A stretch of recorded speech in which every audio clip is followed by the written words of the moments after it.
بسم اللہ الرحمن الرحیم۔ شروع اللہ کا نام لے کر جو بڑا مہربان نہایت رحم والا ہے۔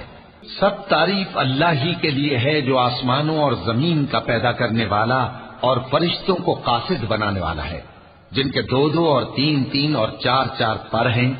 وہ اپنی مخلوقات میں جو چاہتا ہے بڑھاتا ہے۔ بے شک اللہ ہر چیز پر قادر ہے۔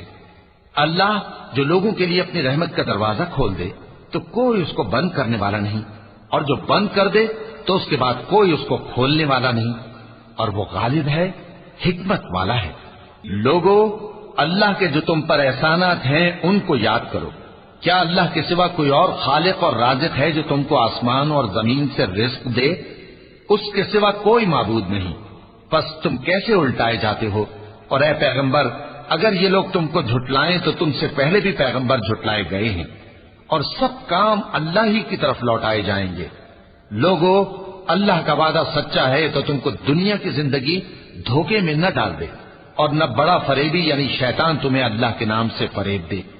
شیطان تمہارا دشمن ہے، تم بھی اسے دشمن ہی سمجھو۔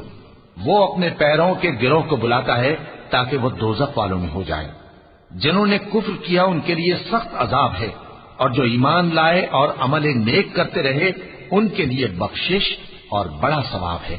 بھلا جس شخص کو اس کے اعمال بد آراستہ کر کے دکھائے جائیں اور وہ ان کو عمدہ سمجھنے لگے تو کیا وہ نیکوکار آدمی جیسا ہو سکتا ہے؟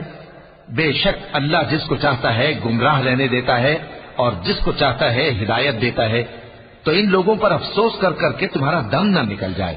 یہ جو کچھ کرتے ہیں اللہ اس سے واقف ہے، اور اللہ ہی تو ہے جو ہوائیں چلاتا ہے، پھر وہ بادل کو ابھارتی ہیں